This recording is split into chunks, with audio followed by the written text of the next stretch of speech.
جيد كان ما دوينك لوجا قصدية منفعة له كتيرة وحكمده جيد كان بيوي كتيران أو مركز هرادن تهاي أما الله أن أكو هاي هراد كابح ويا وقت يدك ولا إلها سيد اللي دنانت أو كله هدي لميرتو أي لهن كعجب إسوي هراد كحش الدير له كابي ويا شركة وقبوشيا مركز استعماله علين تيسي مريه سبب الله استعماله بيا كتيرة وحكلات كهليس بروتين وحكلات كهليس كربوهيدرات وحكلات كوجر حديد أما فارم أو برتئة أو أدو انتفاع سنة يسو حاجة ديجا قف ديجي سيري هاي أو كله هدي لا استعمال سيو دخسو أيو ديجي سوسو كعية وحكلات كوجر كالسيوم أو مادة لفها دستاء وحكلو كوجر فيتامين A هي فيتامين B هي فيتامين B1 هي فيتامين B2 وحكلو كوجر فيتامين B3 با كوجر أو C با كوجر أو ألياف وحلا يرايو بوشيجي أيا كوجر وحكلو كوجر مادوين سنكر أو أن أبهنين إنسولين إن لجوجبه أو نوع لقى هلو خضارته فروكتوس بالليلة أو سنكره وكون قيب سما فروكتوس لاكتوس مالتوس وكوا وقيب سما مركب فروكتوس وسنكر كتيرته محان كويدا هذا مدها جيدها إنه استعمال بدن كودا أو أن أبهنين إن هذا استعمال شو أما شركو استعماله مركب وجوبه إنسولين وما بهنا سيدا درتين أيادتك معانك قبا أي استعمال كرا ما دوين كاسودن أيا جيت كجوبك أكتر جيت كجوبك وحلو استعماله إن روح مركو دالو أما كبدها صو عيارو أما جيمها صو عيارو أما لقدرها صو سمايو أما شقاء ذاك بحقبته تعبك إرهاق دالك إيو رفاتك أيو قفك إلوسية أو شركة وحو قليا فرعوني قفكو هادي مسكحد الداش والتوتر بالله توتر عصبي شعور كيسو يسبدله أما انحباط وحنا إنه استرس كان نراهنه انحباط نفسي مركا ونية شب كل عقفك وهدي الله يراهده نلوشا وكنية شبه انحباط بيراهدان واسترس هدي قفك أو استعماله جيت كجبك قابك الله استعماله ينوان كوشي قدونا وحكلوا آدي وقفي عين هاي وحو تاغيرو وينسيا بيرك سيدا اكتهين وشانددا شركو او ليه هاي دمان وحلاليه وحي ماده الصنعه marka ugu horeysa waxa uu soo maraa beerka ka xaniba oo ka ilaaliyo oo ka qabta jirka kale inuu gaaro marka shaqada uu beerku hayo ayuu ka caawiyaayo waxyaalaha sumuumta ah ee jirka ku biira ama soo gala ayuu geedka gobkii isaguna fasaqa marka waxaan nasanaya beerkiiba ku nasanaya geedka gobka dadka calool istaaga ka cabanaya hadii ay isticmaalaan midhihiisa ama caleentiisa midkay doonaan ba sida loo isticmaalo waan soo wadnaa calool istaaga iyo constipation-ka hadii alla yiraahdo aad iyo aad buu wax uga taraa haddii qofku uu caloosha uu ku yeesho neef badan intifaakh albatn hadduu yeesho ama uu casiraad caloosha ay yeesho isna wuu anfacaa geedka gobka ahi geedka gobka ahi wuxuu aad iyo aad hoos ugu dhigaa hadduu macaanku kacsan yahay wuxuu ku soo celiyaa xadkiisii caadiga ahaa waxa kaloo geedkan gobka ahi la dagaalamaa nooca cholesterolka cholesterolku waa laba nooc mid jirku u baahan yahay oo dhib lahayn iyo mid aan jirku u baahnayn oo dhib badan ka aanu jirku u baahnayn buu dilaa haweenka dhiigu ka dhammaado caadadu ay ka joogsato xaalaad bay galaan xumad iyo wakhtiguu ka iman jiray maalan iyo diiqad iyo hurdo xumo xaalaad maxaanku dhaa iscaaj ah oo qofka dumarka ay aad iyo aad ay dareenkeedu isu beddelaba yeeshaan marka haweenka dhiigu ka joogsado xanuunada iyo maxaanku dhaa xumadaha ku yimaada aad buu ula dagaalamaa waxa kale oo geedka gobkii uu la dagaalamaa jooniska nooca maxaanku dhaa cagaarshowga aynu nidhaahno ee midabka yalowga ka dhiga ayuu la dagaalamaa oo wuxuu baabi'iyaa maadadan jidhka ku badatay ee bilirubiinta la yidhaahdo ee beerku sii daayo ee xamaytida uu soo mariyay xamaytida ku oodnay ee dhiigga raacay kaasuu isna markaa baabi'iya bilirubiinta waxa kale uu aad iyo aad caleentu u anfacdaa qofku haddii uu abitaytka ama maxaanku dhaha doonitaanka cuntada uu ka yaraado oo shahiyadu ay ka xumaato oo niyaddii uu u hayay inuu cuntada uu cuno ay ka xumaato caleentu way anfacdaayoo way furtaa shahiyada halka midhuhu ay shahiyada qofka maalan buuran oo kale haddii uu midhaha cuno midhaha hadduu cuno midhahaasi qad in yar oo yar bay ku qanciyaan caloosha markaa raashin badan u baahan maayo ruuxa doonaya inuu miisaanka dhimaano midhuhu cunaya ruuxa doonaya inuu miisaanka kor u qaadaana caleentu isticmaalaya waa geed caleentiisa iyo midhihiisu labadaa faa'iido kale yihiin ninkii inuu naaxo doonaya caleentu isticmaalaya ruuxa inuu dhuubto doonayaana midhuhu isticmaalaya maadaama markuu qofku cuno qadar yar uu cuno uu ku dhergayo intaas markaa dabadeedna waxaa la isugu imanayaa baruurtii ku biirtay jidhka ayaa dib loo gubi doonaa haddii qofku hurdada uu marba ka tooso hurdo macaan uu waayo idiraaba nowm baa la yidhaa aad buu uga anfacaa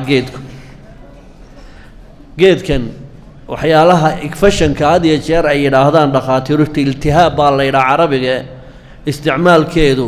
aad iyo aad buu u anfacaa geedka gobkaa isticmaalkiisu taqwiyat alcadalaat murqaha jidhka aad buu u dhisaa waxaa kaloo geedkani faa'iido u leeyahay dadka xiiqda qaba aad buu u anfacaa alxisba oo jadeecada af carabi alxisba ayaa alwasaat xanuunka jadeecada la yidhaahna caleentiisu way anfacdaa wuxuu kaloo anfacaa caleentiisu aljuduri xanuunka la yidhaahdo waa furuqa hadda adduunka waaba dee laga soo dhammeeyayoo ma jiro wuxuu ku caawiyaa jidhka maadada xadiidka ah ee birta ah oo dhiigga haddii la yidhaahdo muhiimka u ah waxaa kaloo aad iyo aad u anfacaa dadka dhiigkarka qaba waxaa kaloo aynu soo warranno ka soo hadalnay dadka sixirka iyo isha iyo caynta qaba iyana inay isticmaali karaan waxaa kaloo aad iyo aad u anfacaa caleentiisu siiba sida loo isticmaalana waan kaaga warrami doonaaye caloosha diidaanka ama maxaanku dhaha gooryaanka ku dhasha caloosha aad buu u dilaa waxaa kaloo aad iyo aad uga hortagaa unugyada kansarka ah ee jidhka ku kori lahaa buu aad iyo aad u cadaadiya waxaa kaloo aad iyo aad uga faa'iido yahay jidhka bararkaa hoos buu u dhiga waxaa kaloo uu aad u anfacaa marka hargabku ku soo haya oo kale cuno olol haddaad leedahay ama hanqalaalku uu ku ololayo ama haddii maalan ciridku uu ku xanuunayo ama afku uu ku xanuunayo iyana caleentiisu aad bay u anfacdaa waxaa kaloo uu aad u anfacaa dadka had iyo jeer markay qufacaan balqamku ka soo go'o ee laabtu ay buuxsanto balqamkaana wuu qallajiyaa xagga awoodda raganimadana kor buu u qaadaa haweenkana ugxantooda awood buu siiyaa xagga taranta midhaha geedkan haddii loo isticmaalo dysenteriyada ama xundhurta aad iyo aad buu u anfacaa calooshana haddii raashin badani uu ku habsaamo wuu soo sifayn karaa oo wuu baabi'inaya geedka intaasoo faa'iido leh waxaa dhibaatooyinka ka iman kara waxaa ka mid ah al-adraar baa la yidhaha ama side effects baa la yidhaahdaa ama mudaacafaad jaanibiyaa la yidhaahdaa waxyaalaha dadka aan isticmaali karin waxaa ka mid a dadka sonkortoodu dhacsan tahay ma isticmaali karaan maadaama isagu sonkortii uu dejinayo dad baa jira caleenta gobka ama midhaha gobka ku leh xasaasiyad haddaad isku ogaato caleenta inay xasaasiyad ay kugu samaynayso ha isticmaalin ruuxa qalliin gelaya maalan haddii qalliin aad isu diyaarinayso jidhkaaga muddo ilaa iyo 24 saac ama ilaa iyo 3 maalmood ha sii cunin gobka sababta oo ah maadadan lagugu suuxinayo ayuu la sii falgelayaa marka inay suuxdintii ay sii dheerayso ayaa suurtagal ah marka ruuxa qalliin la yiraahdo waa lagu qalaya gobka iyo caleentiisa midna ma isticmaali karo u yaraan 24 saac ruuxu haddii uu safar dheer uu gelayo oo uu gaadhi wado ama shaqo muhiima uu qabanayo yuu isticmaali gobka waqtiga uu shaqada u diyaar garoobayo sababtoo ah wuxuu keenayaa nucaas hurduu keenaa marka hadduu hurdo keenaya aadna aad taraag dheer gelayso waxaa laga yaabaa inuu ku xanibo ama meel aanad u baahnayn inaad seexan lahayd uu ku seexiyo marka haddii aad shaqo muhiima leedahay saacadaha aad shaqada muhiimka ah leedahay gobka ha isticmaalin haweenta uurka leh hiyay isticmaalin gobka caleentiisa iyo midhaha sababta oo ah waxau furayaa haddii alla yidhaahdo minka ama riximka ayuu albaabkiisa uu furaya intaasi waxa weeyaan mudaacafaadka ama wixii uu dhib ku keenaayo haddaba haddii aan rabo inaan isticmaalo geedkan gobka ee manaaficda noocaasa leh sideenu isticmaalaya haddii afku ku xanuunayo ama ciridku ku xanuunayo waxaad samaynaysaa geedkii gobka ahaa caleentiisii waatanaynu idhaahno qasilka oo aad ridiqday ayaad soo qaadanaysaa dabadeedna waxaad soo qaadanaysaa koob biyo ah oo islaba rogaya oo kulul oo aad karisay bikeeri biyo ah oo aad u diiran kulul waxaad ku daraysaa malqacaddeennan bariiska aynu ku cunno muggeed ayaad ku daraysaa intay isla qaboobayaan baad ku daboolaysaa hadhowna waad walaaqaysaa markaad isku walaaqdo ee ay qaboobaan ayaad ku luqluqanaysaa aroortii hal mar iyo habeenkii hal mar inta ay nabarrada afku kaa bogsanayaan haddii ay jirto cunto xumaan ama dheefshiidkaaguba uu khalkhalo waxaa la samaynayaa biyaha kulul ayaad malqacad ku daraysaa dabadeedna malqacad malab ah oo saafiya baad ku daraysaa labadaas markaad isku walaaqday qaboobaan ayaad habeenkiina intaa in leeg mar cabbaysaa aroortiina intaa in leeg baad mar cabbaysaa haddii waxaad la dagaalamaysaa uu yahay xiiq ama hargab ama balqam iyo haddii alla yidhaahdo laabtaada oo maxaanku idhaahdaa uu ka buuxsamo balqamku waxaad isna u isticmaalaysaa biyaha diiran ee aad ku dartay gobka iyo malabkaas ayaad isku daraysaa labadaa xilli baad cabbaysaa inta ay laabtaadu ka fududaanayso ama xiiqdu ay kaa baaba'ayso sixirka iyo isha iyo jinka qaabka loo isticmaalo waataynu hore uga soo warranay casharradeennii hore haddii qofku dareenkiisa maskaxdu uu yaro kacsan yahay markaad xanaaqdo oo kale marka stressku kugu kaco oo kale ama marka hurdadaadu ay khalkhasho oo kale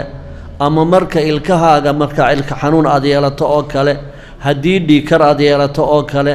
haddii jidhkaaga dhididku ku badan yahay siiba dhallinyaro fara badan oo aada uga cabata in farahoodu uu dhidido oo aanay qalinka qaban karaynin ama jidhkoodu aada dhidid fara badan u sameeyo iyo garaacaaga wadnuhu haddii aad saluugto intaasoo masalaba iyo haddii aad la dagaalamayso gooryaanka caloosha waxaad samaynaysaa iyana biyaha diiran iyo caleenta gobka iyo malabkaad isku dari iyagana sidaasaad markaa u cabbi doontaa haddii ilaahay haddii subxaana doonto inaad isku dabiibto intaasu waa geedka gobka la yidhaahdo